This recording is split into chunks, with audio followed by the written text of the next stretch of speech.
Terima kasih sebelumnya saya ucapkan kepada Bu Aci yang sudah memperkenalkan dengan sangat luar biasa, Bu. Saya juga sampai tercengang melihat foto saya di depan. Nah, ini dia fotonya. Perasaan saya setor CV beberapa hari yang lalu ya. Ternyata dibikinkan seperti ini. Baik, apa kabar semuanya? Sehat! Oke, baik, saya suka nih jawabannya ya. Sehat? Sejahtera. Jadi ada dua komponen, tidak hanya sehat, tapi sejahtera ya. Bagus sekali di jawabannya. Oke, baik. Bapak Ibu yang saya banggakan, pada kesempatan kali ini saya mewakili menjadi perwakilan dari Yayasan Jantung Indonesia untuk memberikan sedikit pencerahan ya, sedikit berbagi materi mengenai kesehatan jantung. Baik, boleh ditampilkan slide saya? Oke. Jadi kalau kita ngomong jantung itu mungkin beberapa orang tuh konotasinya agak serem ya Bapak Ibu ya. Apalagi ke dokter jantung, lebih serem lagi gitu ya. Jadi mungkin Bapak Ibu sebelumnya, nah ini dia topiknya ya. Kenali jantungmu, sayangi jantungmu, kesehatan jantung untuk semua. Jadi kita bahas yang ringan-ringan aja siang hari ini ya. Saya janji nggak akan bikin Bapak Ibu pusing siang hari ini ya. Saya akan menyampaikan sebuah materi mengenai kesehatan jantung. Ya, jadi kita akan fokus tentang penyakit jantung yang paling sering dialami oleh orang Indonesia. Ya, baik. Nah, ini saya mau tanya dulu. Kira-kira Bapak Ibu ada yang mengenali gambar ini nggak? Kira-kira apa sih ini gambar yang sedang saya tampilkan di depan? Nah, ada yang bilang ruang ICU. Apa lagi? IGD. Oke, apa lagi? Ada ide? Kayaknya ini udah bau-bau rumah sakit ya Bapak Ibu ya. Bener nggak? Bener ya? Ini kayaknya kalau kita lihat gambarnya di setting rumah sakit ini. Oke. Nah bener ya. Ini adalah salah satu ruangan ya. Kalau di rumah sakit ruangan paling keramat ya. Adalah ruang emergency. Dokter Winda tahu betul ini ya. Kayaknya ya. Ruang emergency. Gimana dok kalau udah masuk ruangan ini? Jangankan pasiennya Bu, dokternya aja deg-degan Bu. Bener nggak? Iya, jangankan pasiennya, dokternya deg-degan.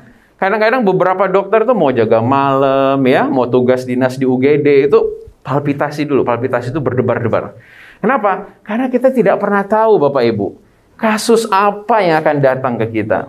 Benar nggak? Kalau di poliklinik kan kita tahu ya, ini pasien perjanjian hari ini pasien A, pasien B, pasien C. Oh ini udah ada nih diagnosisnya, udah ada nih penyakitnya apa gitu. Kita jadi udah persiapan nih. Tapi kalau yang ini, nah, kalau saya boleh analogikan ini kayak main kotak misteri. Kita datang tugas, tapi kita nggak tahu ini pasiennya apa yang akan datang. Bisa serangan jantung, bisa kecelakaan, macam-macam. Gitu. Nah, sekarang saya mau berbagi cerita di ruang emergency. Jadi sebagai seorang dokter jantung, saya sangat dekat sekali dengan ruang emergency ini. Ya, betul. Hampir setiap hari, setiap detik, setiap menit telepon saya berdering untuk menjawab konsulan dari ruangan ini, ruang emergency Bapak Ibu. Nah, saya bagikan cerita adalah singkat cerita seorang laki-laki ya, umurnya masih sekitar 41 tahun ya. Pekerjaannya apa Bapak Ibu? Pekerjaannya polisi. Ya, jadi boleh dibilang badannya bagus nih.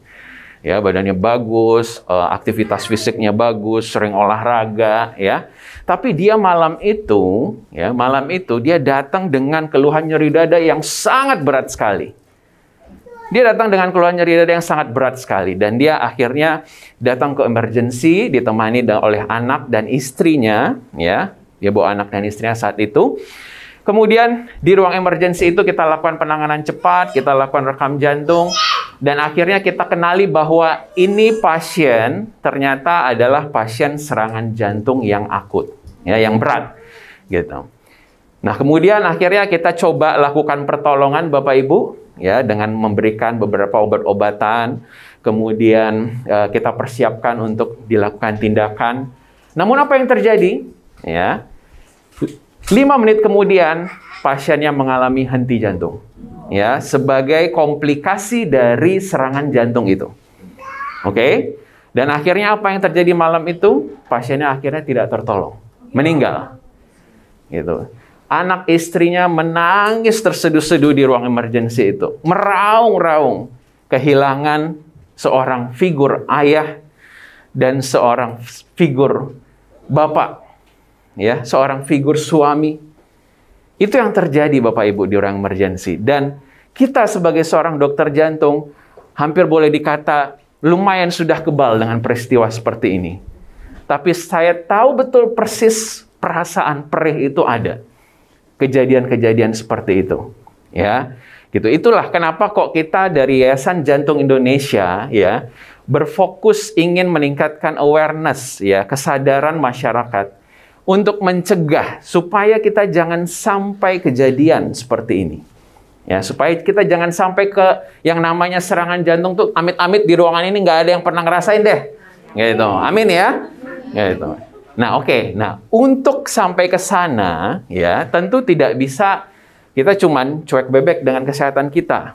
Ya, ada beberapa panduan-panduan yang harus kita ikuti. Ya, itu nanti akan saya bagikan pada hari ini. Singkat cerita tadi, ya si polisi tadi, itu dia rajin olahraga, gula darahnya terkendali, tapi ternyata dia merokok, Bapak Ibu. Ya, sebungkus sehari. Ayo, di ruangan ini, jangan saling lihat-lihatan loh, ya. Justru Dokter Bambang diundang ke sini untuk itu, ya. Gitu, jadi jangan saling lihat-lihatan, ya. Pokoknya kalau udah denger kuliah atau ceramah Dokter Bambang, habis itu lihat diri sendiri dulu, ya. Lihat diri sendiri. Nanti ada checklistnya, ya. Mana nih yang menjadi musuh saya? Oke, saya lanjutkan. Baik. Kenapa sih sebenarnya kok kita harus peduli, ya? Harus peduli dengan kesehatan jantung kita. Jadi Bapak Ibu, ya ini saya perkenalkan, ya. Yang di sebelah sana gambar jantung, saya rasa semua kita pernah dulu ya waktu sekolah belajar tentang organ ini. Jadi organ jantung itu kalau di buku-buku dikatakan sekepalan tangan kita aja Bapak Ibu, ya. Jadi besarnya segini, ya kurang lebih kayak buah mangga gitu ya. Letaknya adalah di posisi tengah dada kita. Makanya kalau orang sakit jantung ya atau lagi serangan jantung tuh megang dada yang sebelah tengah. Karena yang bermasalah memang di situ daerahnya, ya. Nah, kenapa sih kok penting banget ini organ? Ya, sampai dibahas, sampai undang Dokter Bambang, ya. Kenapa? Karena ternyata dia punya tugas yang sangat berat, Bapak Ibu. Ya, jadi walaupun ukurannya cuma sekepalan tangan, ternyata tugasnya itu ini, Bapak Ibu, memompa darah kita. Darah kita itu beredar sekitar 4-7 liter di dalam badan kita, ya. Jadi kalau kita analogikan, ya, dia berdetak tiap detik, tiap menit, itu hampir sekitar 5,7 liter sampai 10 liter per hari, 10.000 liter per hari, ya. Sampai 2 juta liter per tahun. Jadi tugasnya itu sangat berat, Bapak Ibu. Makanya ibarat mobil nih, ya, ini mesin utamanya badan kita tuh ada di jantung, Bapak Ibu. Ya. Itu selain di otak, di jantung Bapak Ibu. Ya, jadi kalau jantung sehat, otak nggak sehat juga bermasalah. Ya, otak nggak sehat, jantung nggak sehat, apalagi. Ya, gitu. Jadi dua-dua harus sehat. Nah, dia rata-rata berdetak sekitar 72 kali per menit. Ya, dengan tugasnya yang berat ini, otomatis dia harus disupport oleh makanan atau nutrisi yang sehat pula. Nah, itulah nanti tugas dari pembuluh darah yang mengasih makan ke jantung. Nah, ini dia gambarnya. Ya, ini dia pembuluh darah yang ngasih makan ke otot jantung. Nah, selanjutnya kita bahas penyakit paling sering, ya, yang paling umum mengenai jantung kita, yaitu adalah penyakit jantung koroner. Nah, inilah yang tadi dialami oleh si pasien tadi. Ya, penyakit jantung koroner. Apa itu penyakit jantung koroner? Penyakit jantung koroner adalah penyakit yang mengenai pembuluh darah koroner. Pembuluh darah koroner itu adalah pembuluh darah yang ngasih makan ke otot jantung. Nah, ini dia gambarnya Bapak Ibu, ya. Jadi kalau kita lihat di sini, ini tadi jantung kita, ya. Di dalam otot ini ada pembuluh darah yang memberikan makan ke otot jantung. Ya, ibarat mobil, bensinnya didapat dari sini nih. Gitu. Nah, suatu kali si pembuluh darah ini Bapak Ibu sayangnya ya bisa tersumbat. Gitu. Nah, alhasil apa? Otot jantungnya nggak dapat makanan. Ya, jantung kita nggak dapat nutrisi. Karena apa? Karena tersumbat di sini. Gitu. Nah, itulah yang menyebabkan kejadian serangan jantung yang tadi saya contohkan. Ya, sampai sini bisa dipahami ya. Gitu. Jadi Nah, nanti kita habis ini belajar apa sih sebenarnya yang membuat sumbatan di pembuluh darah jantung ini. Ya, tentu harus kita kenali dan harus kita cegah ya sedini mungkin. Nah, ini dia kalau diperbesar ya, gambarnya lebih besar lagi nih saya bikin. Ya, jadi ini jantung kita tadi, jantung tadi ada pembuluh darah ya Bapak Ibu ya, tugasnya kan memompa darah. Ya. Nah, ini kalau kita ambil potongan seperti ini, pembuluh darah yang ngasih makan ke otot jantung. Nah, kita buka pembuluh darahnya. Nah, itu seperti pipa air di rumah kita, Bapak Ibu. Ya. Pipa air kan bisa karatan ya, Bapak Ibu ya. Gitu. Jadi bisa ada lumut, bisa karatan. Akhirnya apa? Mampet. Pernah nggak begitu? Ya. Contohnya pipa di ini deh, wastafel. Ya, gitu. Jadi kadang-kadang pipa air kita kan mampet ya. Alhasil airnya apa? Banjir. Nah, begitu pula dengan ini, ya. Si pembuluh darah kita ini ya, tidak selamanya mulus, ya. Artinya pipanya tidak selamanya mulus, Bapak Ibu, seumur hidup kita, ya. Tapi bisa mulai terbentuk sumbatan, ya, di pembuluh darah jantung kita. Nah, ini yang kuning-kuning ini digambarkan. Nah, apa yang menyebabkan sumbatan ini? Nah, inilah yang akan saya paparkan. Ya, yang paling berpengaruh ada beberapa hal. Nomor satu, rokok. Tadi, ya, yang saya sebutkan di depan. Kenapa sih kok rokok sangat berpengaruh terhadap kesehatan pembuluh darah? Jadi, sudah banyak penelitian yang menyatakan bahwa setiap kita merokok, ya, itu zat-zat kimiawi itu beredar aktif di dalam darah kita. Ya, sampailah termasuk ke dalam pembuluh darah jantung. Nah, begitu zat-zat yang sifatnya toksik atau racun tersebut sampai ke pembuluh darah jantung, dia merusak si dinding ini. Ya, jadi dinding ini kan ini punya lapisan nih Bapak Ibu, ya. Dinding ini dirusak sama dia. Sehingga apa? Sehingga selanjutnya kolesterol. Nah, kolesterol itu adalah zat yang kita makan sehari-hari. Ya, siapa yang di sini nggak suka gorengan? Saya tanya. Nah, ibu-ibu kalau masak tuh ya, kalau di rumah, kalau nggak pakai minyak, kalau nggak pakai goreng-goreng, kayaknya nggak seru. Ya, gitu. Itulah habit kita, Bapak Ibu. Ya, kita tidak bisa menyangkal ya, dari kita kecil kita sudah dibiasakan untuk makan yang seperti itu. Gitu. Jadi sampai kita besar dan kita mempunyai anak pun kita juga menerapkan kebiasaan yang sama, Bapak Ibu. Ya, kalau pisang ya digoreng, ya. Kalau ada tempe ya kita goreng, kalau ada tahu kita goreng, iya kan? Orang bule aja heran loh Bapak Ibu lihat kita banana, fried banana gitu ya. Pisang kamu goreng, oke, gitu. Mereka kaget gitu ya. Jadi itulah kecintaan kita terhadap gorengan ya Bapak Ibu ya. Nah, ternyata si minyak-minyak yang ada yang digoreng-goreng ini ya tidak selamanya sehat Bapak Ibu. Apalagi kalau Bapak Ibu jajannya pinggir jalan ya. Udah pernah lihat belum tukang pecel lele minyaknya di belakang kayak apa? Nah, coba main ya, jangan enak pecel lelenya doang ya. Main ke dapurnya, coba lihat ya, itu minyaknya di belakang warna hitam apa enggak? Nah, makin hitam katanya makin nikmat. Kerupuk kaleng ya, yang Bapak Ibu sering konsumsi gitu ya. Kadang-kadang kita suka beli kerupuk ya. Udah pernah lihat belum pabrik kerupuk bikin kerupuknya kayak apa? Waduh, saya punya videonya tuh di handphone ya. Gorengnya pakai kuali super besar Bapak Ibu ya. Minyak yang udah sampai hitam-hitam juga masih dipakai. Ya. Itu yang kita nikmati di meja makan kita sehari-hari. Betul nggak?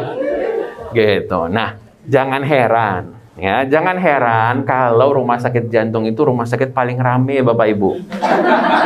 Benar. Kita di rumah sakit sebelah situ, ya, pusat jantung kan deket ya dari sini ya. Udahlah praktek, dokter sekali praktek itu bisa 10 orang, ya, 15 orang. Itu penuh semua, Bapak Ibu. Saya heran juga. Nggak habis-habis pasiennya. Itu karena ya itu tadi banyak terkait dengan lifestyle kita. Nah, jadi Bapak Ibu tadi sudah tahu bahwa bahan yang membuat sumbatan itu ya sebenarnya dari sehari-hari. Kita merokok, ya, kita makan high kolesterol tinggi, ya. Oke. Nah, ini dia, ya. Tuh, pembuluh darah kita yang tadinya bulatnya mulus, tiba-tiba gara-gara penumpukan kolesterol akhirnya jadi sempit. Sampai pada suatu saat pecah nih. ya, si sumbatan ini pecah dan menyumbat total. Nah, inilah yang kita sebut sebagai serangan jantung. Ya, gitu. Jadi makanya serangan jantung itu kadang-kadang ya, pasien udah mulai ngerasa nih, aduh dok, kok saya kalau naik tangga itu buru-buru, dada saya itu nggak nyaman, ya, agak ngos-ngosan, agak berat, gitu. Itu sebenarnya udah clue-clue awal Bapak Ibu. Ya, gitu. Jadi harus hati-hati. Banyak sekali pasien-pasien yang sudah mengalami keluhan-keluhan seperti itu, tapi mereka tidak memeriksakan diri segera. Ah, ini mah masuk angin biasa, istirahat hilang. Memang betul hilang, gitu. Tapi suatu saat, secara kita tidak sadari, bisa terjadi yang namanya serangan jantung secara mendadak. Sebenarnya itu yang paling mematikan, Bapak Ibu. Ya, kalau masih nyeri-nyeri dada biasa, kita masih bisa obatin tenang-tenang. Tapi kalau udah namanya serangan jantung, ya, saya selalu bilang ke pasien saya bahwa Bapak, kalau Bapak serangan jantung, kemudian masih bisa dirawat, masih bisa pulang dengan selamat, itu berarti yang di atas ngasih kesempatan kedua buat Bapak. Betul. Karena banyak orang serangan jantung itu bahkan ke rumah sakit pun nggak bisa Bapak Ibu, meninggal di tempat. Sering kan kita lihat videonya yang lagi sepedaan, yang lagi macam-macam. Gitu. Ya, jadi makanya kalau sudah judulnya serangan jantung, tergantung nasib masing-masing. Yang di atas masih mau kasih kesempatan apa enggak? Betul, saya bilang begitu ke pasien. Gitu. Karena ya sehari-hari kita menemukan betul bahwa namanya kalau seseorang sudah serangan jantung, nggak tua, nggak muda, nggak ada yang bisa prediksi. Ini orang bakal selesai di sini, apa masih dikasih kesempatan, apa gimana? Nggak ada. Umur 30 tahun meninggal di tempat juga ada. Gitu. Jadi makanya itu yang harus kita cegah. Ya. Oke, nah ini tadi ya. Sumbatan ya yang menyebabkan keluhan ini namanya angina ya, nyeri dada. Nah, sampai suatu saat dia pecah ya sehingga timbul sumbatan total. Nah, itulah yang disebut sebagai serangan jantung mendadak ya. Nah, ini yang perlu kita kenali Bapak Ibu ya. Nggak banyak kok ya, cuman memang untuk membiasakan pola hidup kita ya, tidak keluar jalur itu yang susah. Oke. Nah, resiko yang tidak bisa kita ubah adalah umur, jenis kelamin, dan keturunan. Oke. Umur dan jenis kelamin saya rasa kita nggak bisa bantah ya. Gitu. Keturunan juga. Jadi kalau bapak atau ibu kita ya mempunyai atau pernah riwayat serangan jantung, terutama kalau serangan jantungnya itu terjadi di bawah umur 55 tahun, berarti kita harus hati-hati. Ya. Kita sebagai keturunannya, sebagai anaknya, kita harus hati-hati. Ya, saran saya udah mulai medical check up lah. Di atas umur 40 tahun udah mulai medical check up, ya. Gitu. Nah, kemudian inilah resiko ya, faktor resiko yang harus betul-betul kita jaga. Nomor 1 merokok. Tadi saya sudah jelaskan, ya. Jadi habis dari sini ya, buat bapak-bapak ya terutama ya. Nah, yang masih nyimpen rokok di kantongnya, di sakunya, coba nanti dipikir-pikir ulang ya. Saya selalu bilang ke pasien bahwa ya saya selalu bilang ke pasien bahwa penyakit atau racun itu ya pilih masing-masing gitu. Ya, ada yang racunnya dari rokok, ada yang racunnya dari makanan, ya kan?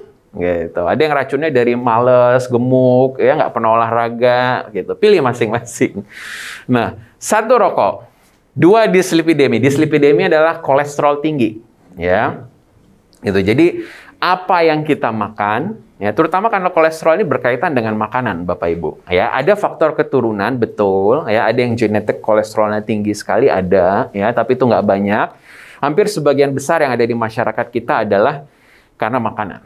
Gitu. Ya, tadi balik lagi yang saya ceritakan tadi, ya, terkait dengan cara kita mengolah makanan, ya, penggunaan minyak yang berulang-ulang, itu kan familiar sekali ya di kehidupan kita sehari-hari. Nah, kemudian hipertensi. Nah, ini juga tensi, ya, tekanan darah. Ya, saya rasa mungkin Bapak Ibu di sini sudah pernah lah ya, harusnya ya, di umur-umur segini mengecek sekali 2 kali, ya, tensi saya berapa sih? Normalnya berapa? Ada yang tahu? Ya, targetnya adalah di bawah 140/90. Ya, gitu. 120/80 ideal, ya, tapi targetnya di bawah 140/90. Jadi pastikan tensi Bapak Ibu yang ada di ruangan ini nanti boleh ya kalau ada alat tensi di bawah 140/90. Ya, karena kalau udah di atas itu udah masuk kategori darah tinggi Bapak Ibu. Nah, tentu saja dalam pemeriksaan tensi ini harus diperhatikan juga ya. Kita harus dalam keadaan istirahat, harus dalam keadaan rileks ya. Kalau kita habis naik tangga terus kita tensi pasti tinggi. Gitu, karena kita habis aktivitas fisik ya. Nah, kemudian gula. Diabetes mellitus. Ada yang sakit gula di sini? Nah, ada ya. Betul, nggak ada yang ngaku atau satu lagi yang paling parah, tidak ketahuan. Betul Bapak Ibu, ya. Karena saya bocorin data bahwa kalau di Indonesia judulnya 1 di antara 3 orang itu hipertensi. Jadi kalau saya survei di sini ya belum sampai sepertiganya, kemungkinan sisanya belum tahu. Gitu. Jadi kalau kita cek nih, saya berani taruhan ya kalau kita cek tensi kita sediain nih alat tensi di luar gitu ya. Nanti pulang-pulang banyak yang dapat label satu-satu nih bisa jadi ya gitu. Jadi hati-hati ya. Bisa jadi kita tidak tahu Bapak Ibu. Karena apa? Karena tidak pernah periksa. Gitu ya. Jadi komponen medical check up berkala ya, memeriksakan kesehatan diri berkala itu sangat-sangat penting sekali. Apalagi kalau umur Bapak Ibu sekalian di sini sudah di atas umur 40 tahun. Ya. Nah, kemudian kurang aktivitas fisik. Ayo, di sini ngaku, siapa yang rutin berolahraga? 1, 2, 3. Oke, sisanya kemana? Rutinnya piknik, ya? Rutin healing, Dok. Oke, ya. Itu juga bagus, Bu, ya. Itu juga perlu, betul, ya. Relax gitu ya. Healing gitu. Cuman jangan lupa aktivitas fisik atau olahraga. Kenapa saya bilang seperti ini, Bu? Bapak, ya. Jadi yang namanya olahraga itu kita kalau di kedokteran semboyannya adalah exercise is medicine. Jadi olahraga itu sebenarnya banyak sekali manfaatnya Bapak Ibu. Bahkan orang yang sudah kena sakit jantung pun ketika dia olahraga ya, konon katanya itu ada pembuluh darah baru yang kecil-kecil yang bisa membantu si jantungnya ini yang udah tersumbat tadi. Gitu. Itu magicnya olahraga itu di situ. Gitu. Sama memperbaiki si struktur dinding pembuluh darah kita yang tadi. Gitu. Makanya kita tidak henti-hentinya mensosialisasikan ya dari Yayasan Jantung Indonesia kita selalu mensosialisasikan bergerak dan bergerak. Ya. Buat kita yang sehari-hari memang terperangkap dengan sedentary lifestyle, ya, artinya lifestyle yang tidak sehat, artinya kita cenderung bekerja di depan meja, ya. Tidak pernah gerak, ya. Atau pekerjaan kita sehari-hari itu banyak duduk, ya. Nah, itu tentu kita harus meluangkan waktu khusus. Nah, waktu khusus itu ya kita kejar di rumah, ya, setelah kita pulang kerja, itu coba dibiasakan. Ya, panduannya itu sekitar 5 sampai 7 kali per minggu. Jadi hampir setiap selang sehari kita harus melakukan aktivitas fisik 30 menit sehari. Ya. Aktivitas fisiknya apa, Dok? Boleh macam-macam ya, mulai dari jalan kaki, lari, renang, sepedaan, silahkan. Bapak Ibu sukanya olahraga apa?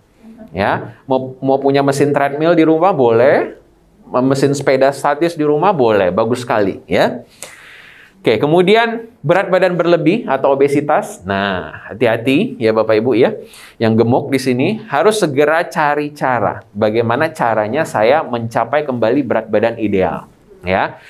2 ini saya selalu tekankan ke pasien. Jadi kegemukan sama malas olahraga. Kenapa saya bilang begitu? Orang yang gemuk, coba perhatikan ya, masa tuanya itu sayang sekali biasanya banyak penyakit Bapak Ibu. Ya. Minimal paling tidak adalah masalah sendi. Itu sering sekali saya dapatkan pasiennya. Ya, jadi kenapa? Karena bisa dibayangkan begitu badan kita besar, ini sendi lutut kita yang dipakai puluhan tahun untuk menopang badan kita itu pasti bermasalah. Hampir sebagian besar rata-rata pasien seperti itu. Oleh karena itu apa yang terjadi setelah itu? Akhirnya kalau udah sendi lututnya bermasalah, sakit ya, buat jalan aja sakit, dia nggak pernah bisa olahraga lagi. Ya. Gitu. Paling olahraga bagian atas yang saya sarankan. Tapi itu pun orang kita kadang-kadang susah, ya. Hampir rata-rata udah duduk aja di kursi roda, ya.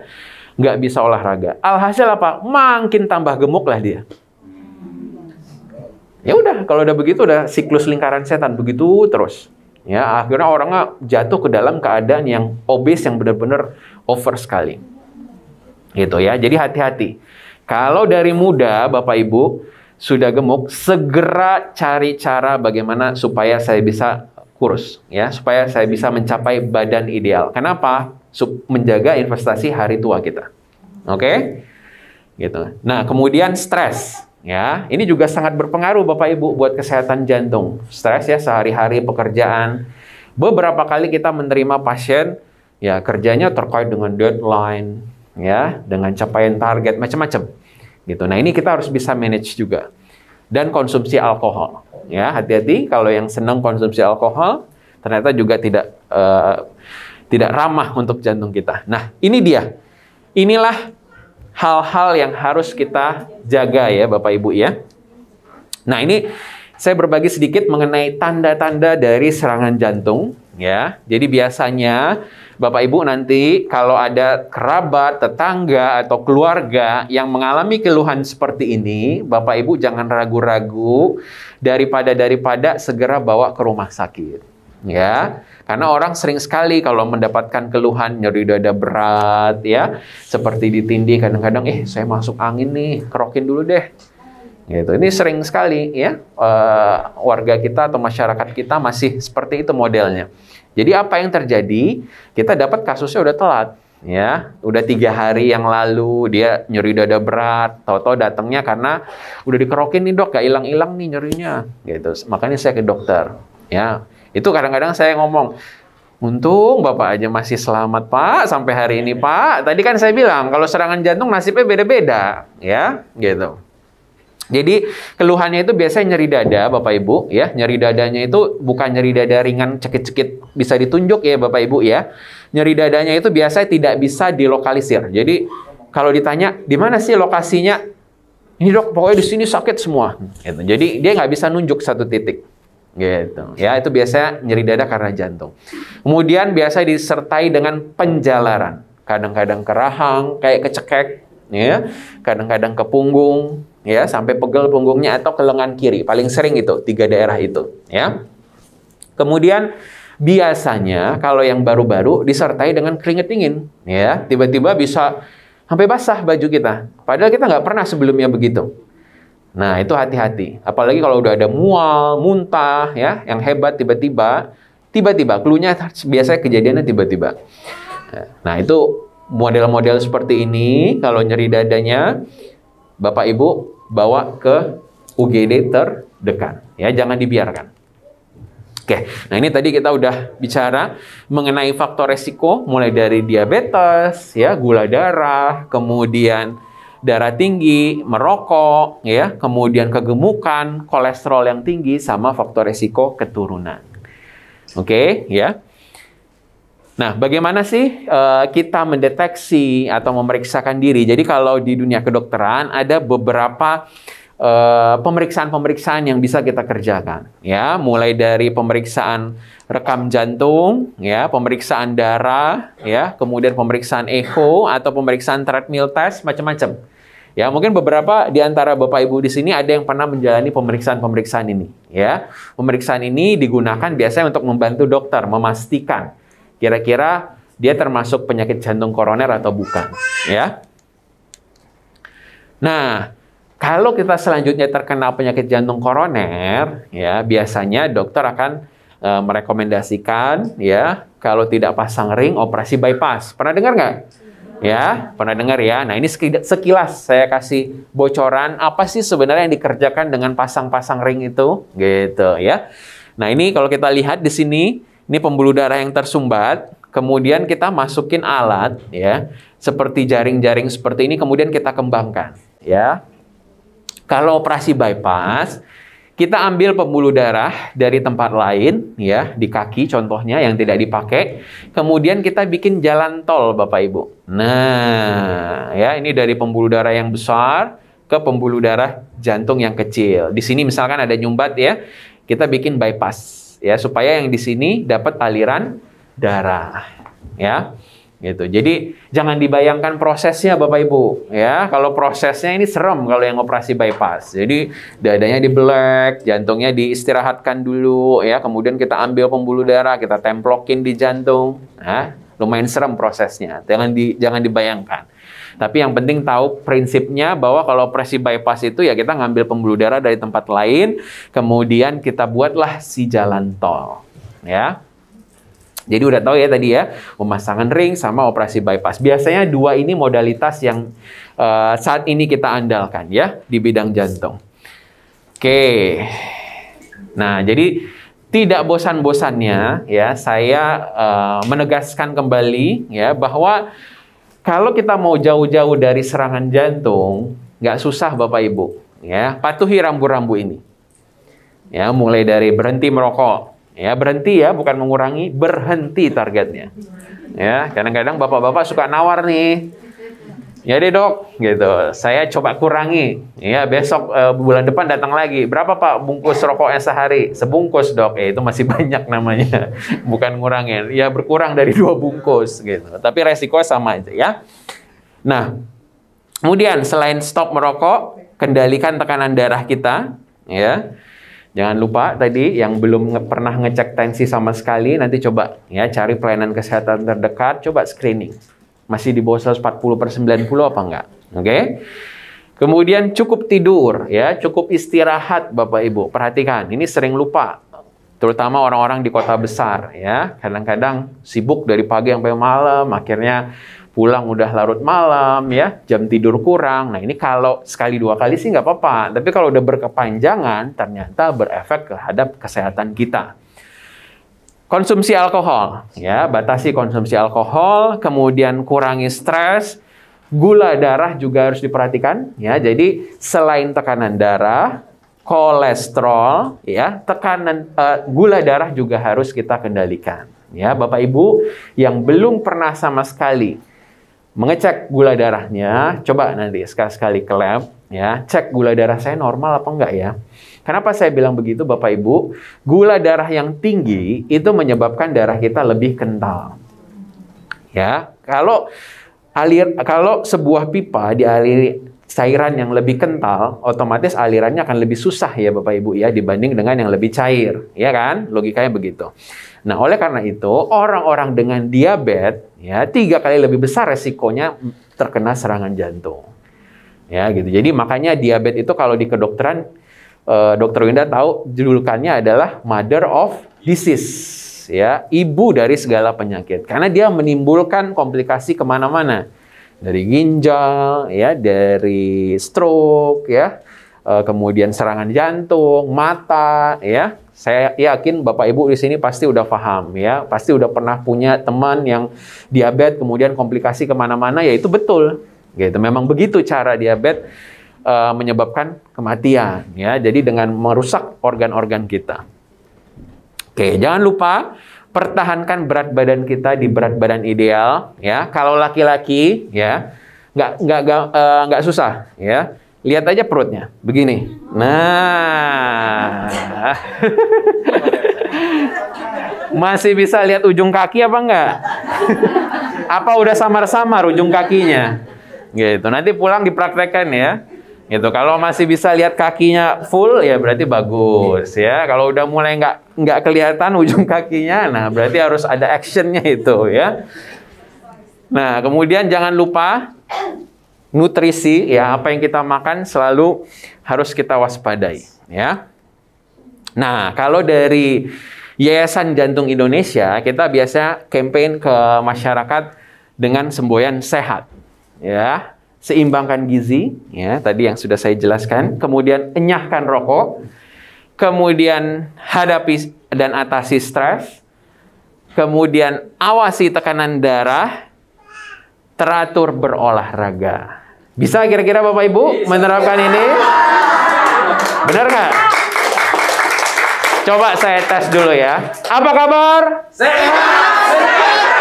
Baik, cukup sekian pemaparan dari saya. Wabillahi taufiq wal hidayah. Wassalamualaikum warahmatullahi wabarakatuh.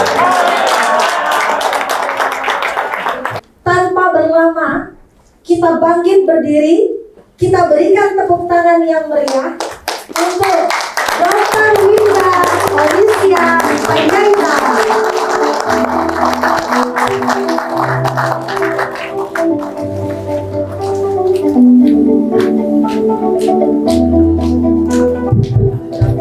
Semangat pagi. Ada yang ngantuk? Kurang kencang soalnya. Semangat pagi. Gitu dong tandanya melek, tepuk tangan untuk semuanya.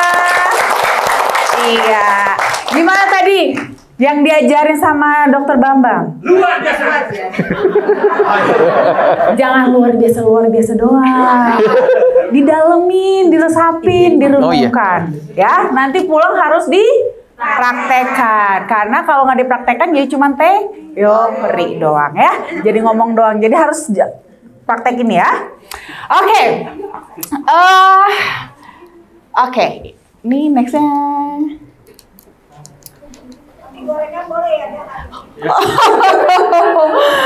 Aduh, nawar gimana nih dok? Baru juga ini belum keluar nawar ya. Oke. Kalau bisa sih jangan ya. Karena kan kita paling penting adalah mencegah. Seperti tadi, kalau udah kena tinggal tergantung sama nasib. Udah suratannya sekarang atau enggak nih, udah nggak tahu. Ya kalau itu udah bukan urusan kita lagi ya. Nah, jadi kalau seperti tadi yang Dokter Bambang, memang kalau di kami ya medis itu tuh selalu bilang, makan yang sehat, makannya harus yang bagus. Yang bagus tuh kayak gimana? Banyak makan sayur, banyak makan buah, ya enggak? Ya kan? Kenapa sih kita bilang seperti itu? Karena memang ada penelitiannya, Bapak Ibu, ya teman-teman, ada penelitiannya. Jadi memang dari hasil penelitian, itu ternyata di dalam buah dan sayur ini, itu dia ada suatu kandungan yang bagus untuk kesehatan kita. Salah satunya adalah flavonoid. Apa itu flavonoid? Flavonoid ini dia adalah suatu kelompok senyawa polifenol yang biasanya tuh kita temukan tuh selain di dalam buah dan sayur, itu bisa juga kita temukan di dalam teh, dalam red wine, atau bahkan dalam coklat. Siapa yang belum pernah makan coklat? Kemana aja ya? Coklat ini ternyata punya manfaat kesehatan juga karena di dalam kandungannya itu 10%-nya itu adalah kandungan flavonoid ya. Nah, semua pasti udah pernah kan makan coklat kan? Enak nggak coklat? Ada yang nggak suka? Kasian kalau yang nggak suka ya. Karena memang dari zaman dulu coklat itu udah terkenal bahwa ini image-nya tuh pasti sesuatu yang enak. Kalau kita bilang, wah coklat kayaknya enak nih, gitu kan? Karena memang dari zaman dulu terkenalnya dia sebagai suatu makanan yang lezat. Cuman orang taunya enaknya doang. Orang nggak tahu kalau itu tuh ternyata sehat juga ya.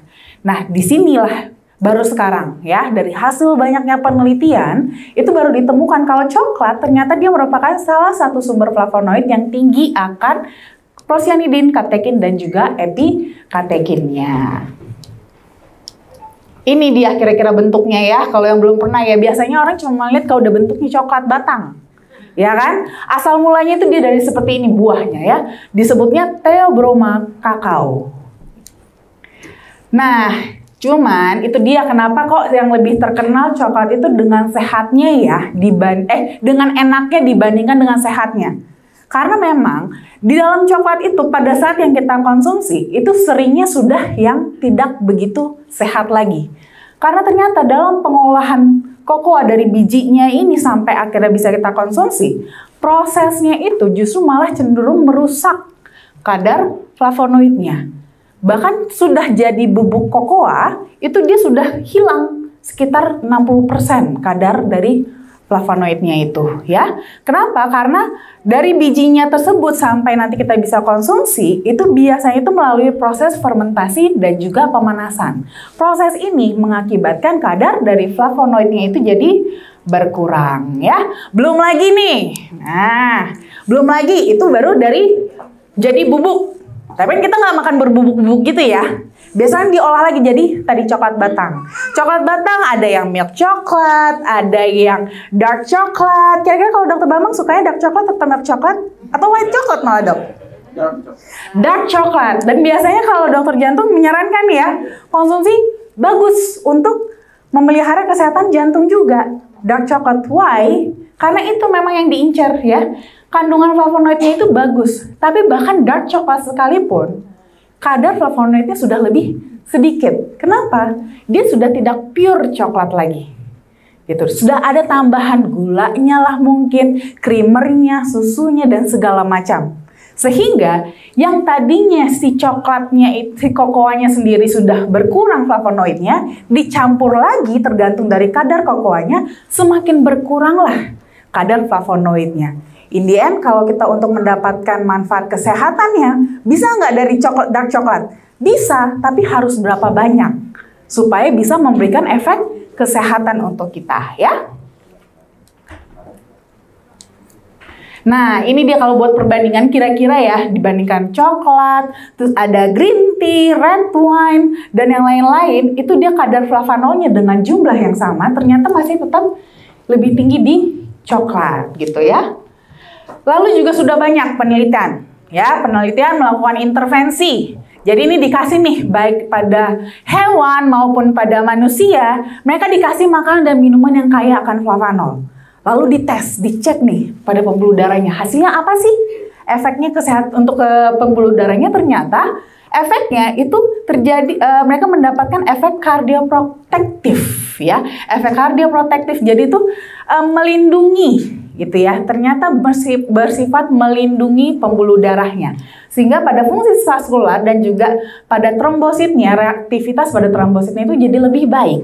Ya, di situ dilihat dinding pembuluh darahnya jadi lebih baik, terus juga trombositnya juga jadi lebih bagus. Bahkan itu pada tekanan darah, resistensi insulin dan juga kadar lemak darahnya juga mengalami improvement, perbaikan gitu ya.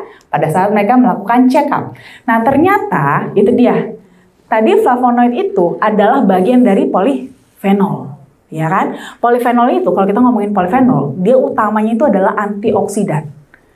Jadi sebenarnya coklat ini juga punya efek antioksidan, tapi antioksidan buat apa ya? Nah tadi ingat nggak Dokter Bambang bilang apa sih efeknya pada kalau kita ngerokok pada pembuluh darah? Apa yang terjadi? Belum, cepet banget langsung ngegas ya obinya ya. Ngegas aja langsung mau penyumbatan. Apa tadi? Ada toksinnya yang sifatnya merusak. Ya kan? Merusak dinding pembuluh darah. Apa itu tadi? Toksin. Racunnya. Ya kan? Racunnya merusak pembuluh darah sehingga kalau nanti pas lewat nih ada klik ada kolesterol nempel. Nyangkut. Nempel, makin lama makin banyak terbendung lah di sana. Jadi makin lama makin tebal, ya kan? Awal mulanya begitu, makanya kenapa teman-teman, sekarang saya itu punya plak nggak ya pembuluh darah saya? Padahal saya udah jaga makan loh. Iya, jaga makannya baru sekarang. Kemarin-kemarin, jangan lupa dosa waktu muda, ya kan? Jangan dilupain, itu dulu udah baru sekarang tobatnya masalahnya, ya kan? Itu nggak hilang semua. Jadi jangan salah, kita udah punya tabungan dari sejak kita muda ya. Dan ternyata di sini teman-teman, antioksidan tuh bisa membantu di sana sebenarnya, ya. Antioksidan fenolik itu telah terbukti bisa menghambat kita punya kolesterol itu menjadi teroksidasi dan jadi lengket di area-area dinding pembuluh darah yang rusak tadi. Kita butuh kolesterol nggak?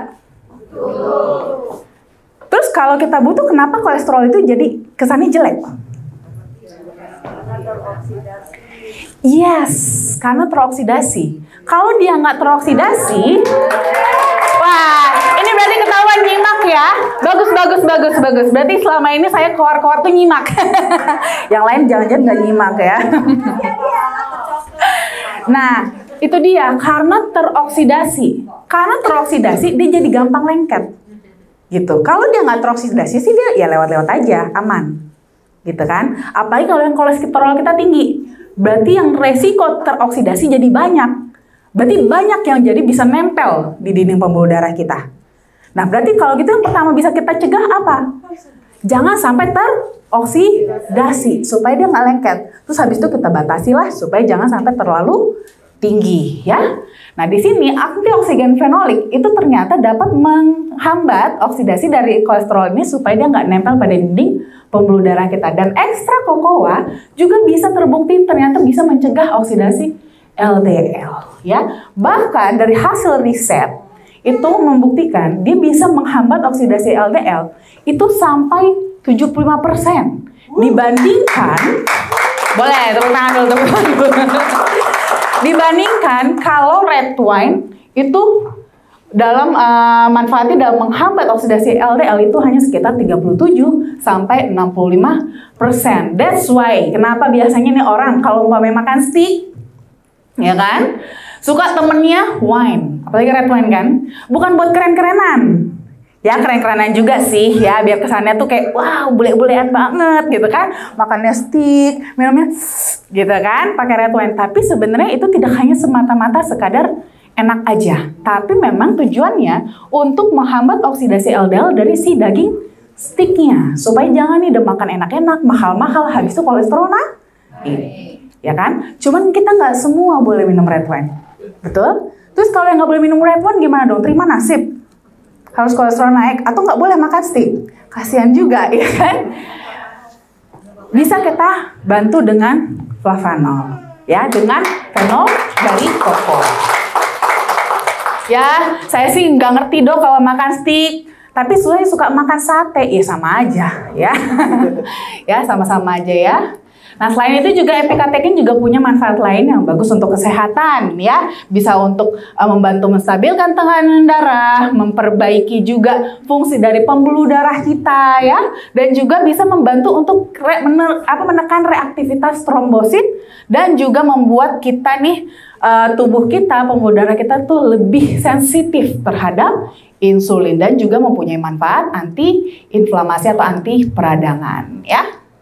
Nah, selain ada flavanol, ada juga yang namanya L-arginine. Kalau L-arginine ini dia lebih kepada asam amino. Ya, asam amino esensial. Namanya juga esensial. Dia dibutuhkan oleh tubuh, tapi tubuh nggak bisa bikin sendiri. Jadi harus dapat suplai dari luar, dari makanan kita sehari-hari. Di mana kita bisa dapat? Biasanya seringnya di daging atau di biji-bijian, kacang-kacangan, ya. Nah, yang unik sebenarnya teman-teman, arginine ini dia tidak hanya sekedar suatu asam amino aja.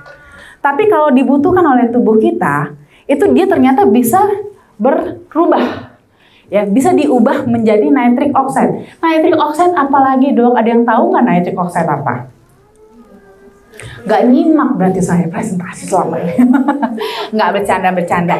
Ya, remind aja. Nitric oxide itu itulah yang dibutuhkan oleh pembuluh darah kita untuk membuat supaya dia elastis. Gitu ya. Supaya dia elastis. Siapa yang biasanya menghasilkan nitric oxide? Ya, nama selnya apa? Ingat nggak? Sel endotelium. Ya, cuman itu dia. Tadi sih ngerokok. Ya kan? Ngerokok, dinding pembuluh darahnya rusak. Sel endoteliumnya rusak. Kalau sel endoteliumnya rusak, dia masih bisa memproduksi nitric oxide nggak? Dikit, kurang. Terus gimana dong dengan elastisitas pembuluh darah kita? Jadi terganggu, ya, jadi kaku. Akibatnya itulah masalah-masalah jadi semakin timbul, aliran darah kita jadi makin nggak lancar. Kalau seperti itu, arginine bisa mengcover sementara. Jadi arginine akan dirubah dulu sementara menjadi nitric oxide biar dia bisa elastis dulu aja. Sambil nanti aliran darah yang jadi lebih lancar itu akan mengantarkan nutrisi-nutrisi yang baik sehingga bisa memberi makan kembali si sel-sel tubuh kita termasuk sel-sel endotelium supaya bisa diregenerasi. Jadi kalau dia diregenerasi sudah lebih bagus, akhirnya dia bisa memproduksi nitric oxide-nya sendiri ya. Selain itu juga arginine biasanya juga bisa dipakai untuk pelepasan hormon seperti hormon pertumbuhan kalau buat yang anak-anak, insulin buat yang diabetes ataupun senyawa-senyawa lain di dalam tubuh kita. Ini dia produknya. Ya. Flavanol original, sweet dan juga flavanol DTM. Nah, ini diambil dari preserve biji kakao yang masih bisa dipertahankan hampir 80% kadar flavanol alaminya. Berapa tadi yang hilang kadar flavanolnya kalau pada proses normal? 60%. Nah, ini bisa dipertahankan bahkan hampir 80% kadar flavanol alamiah. Ini sudah dapat patennya. Di sini ada loh perwakilan dari supplier kita ya, Barry Callebaut, bahwa di sini memang sudah terbukti metode yang digunakan oleh Barry Callebaut itu berbeda dibandingkan yang biasanya bikin coklat. Ya, jadi proses pengolahan dari biji kakaonya sampai menjadi bubuk kakao itu dia berbeda metodenya, dan ini sudah dipatenkan dan memang sudah terbukti bisa mempertahankan setidaknya 80% kadar flavanol alamiah. Betul, Pak Oki? Betul sekali. Tepuk tangan dong, karena ini hanya Barry Callebaut loh, satu-satunya di dunia yang bisa menggunakan metode ini ya. Lalu kita juga sudah banyak sekali studi klinis ya, memang yang mendukung manfaat-manfaat dari flavanol ini ya. Di sini ternyata kalau kita mengkonsumsi flavanol dalam 4 minggu, itu terjadi perbaikan pada fungsi endotelium kita, sehingga produksi nitric oxide-nya bisa lebih bagus, elastisitas pembuluh darah kita juga bisa jadi lebih baik juga. Lalu juga kita punya studi klinis yang bahkan beberapa sudah kita patenkan nih ya. Ini yang untuk kulit. Ya, untuk kesehatan kulit, ini bidang saya banget kebetulan ya. Ternyata coklat ya atau ekstraksi kokoa ini itu bagus untuk kesehatan kulit, terutama untuk anti-aging. Ya, jadi kalau dibilang anti-aging, siapa mau anti-aging? Biasanya cuma ibu-ibu maunya. Salah, jangan salah, bapak-bapak juga zaman sekarang. Pasien kalau saya di klinik banyak kan justru sekarang cowok-cowok. Ya, pengen juga perawatan dok, masa bini doang ya kan yang cakep, ntar pas lihat ke suaminya, wah ini kayaknya istri kedua. Jangan mau digituin ya. Jadi makanya sekarang bapak-bapaknya nggak mau kalah perawatan, ya kan? Karena di sini sekarang ternyata dari hasil studi klinis, ekstraksi kokoa ini bagus untuk anti-aging, ya. Selain itu juga dia bagus juga ternyata untuk prostat. Nah ini bapak-bapak juga kan, bapak-bapak lagi ya. Nah di sini ternyata bagus untuk menekan pembesaran prostat. Memang pada pria itu akan terjadi pembesaran prostat gitu ya. Memang ya seperti kalau wanita mengalami menopause, kalau pria mengalami pembesaran prostat. Cuman kalau pembesarannya terlalu cepat, ini malah bisa beresiko bertransformasi atau bermutasi menjadi kanker prostat. Itu kan jadi bahaya ya. Ya kan, nah di sini ternyata dari hasil studi klinis, ekstraksi kokoa ini bagus untuk terapi masalah prostat, termasuk mencegah resiko terjadinya kanker prostat. Nah, ini termasuk salah satu nih juga studi klinis kita yang sudah dipatenkan dan mendukung kita untuk tadi ya mencegah penyakit jantung. Salah satunya apa tadi kata Dokter Bambang? Obesitas.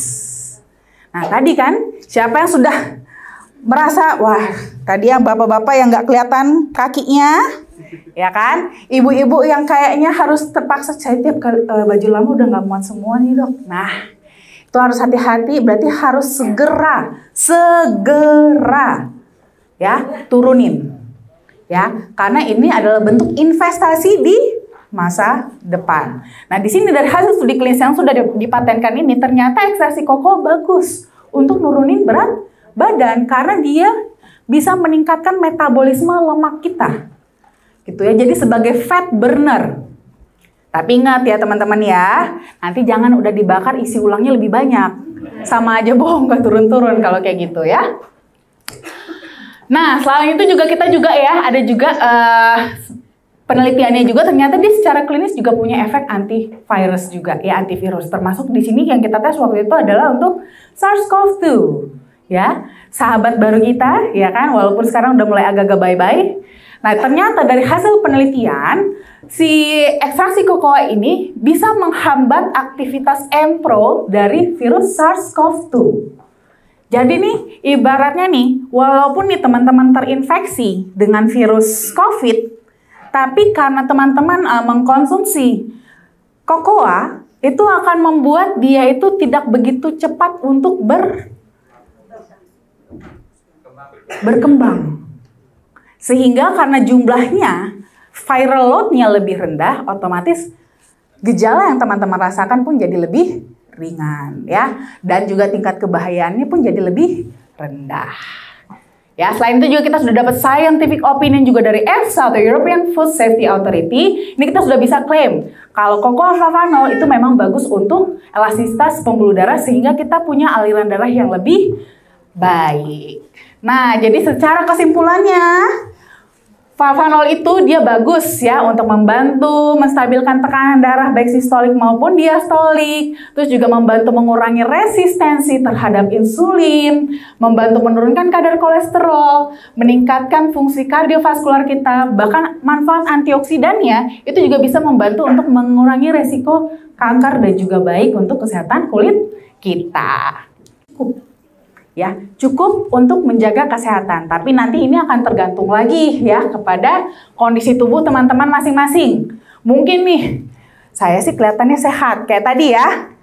Ada yang nggak ngaku, ada yang nggak tahu, ya kan? Karena nggak ngecek, ya kan? Nah, cuman nih kayaknya rasa-rasanya sih, iya sih saya kayaknya sudah mulai ada yang nggak lancar nih. Nah, itu mungkin nanti boleh di-adjust untuk konsumsinya sesuai dengan kebutuhan masing-masing ya. Atau teman-teman juga mau konsumsi yang lebih praktis, itu ada yang versi DTM, dia bentuknya saset. Nah, ini juga boleh juga dikonsumsi. Biasanya saya sarankan untuk mengkonsumsi 2 saset pertama selama 2 minggu, itu buat boosting. Jadi mengejar ketertinggalan, setelah itu tinggal maintenance-nya aja 1 saset per hari. So, yuk deh sekarang kita cegah penyakit kardiovaskular. Terima kasih.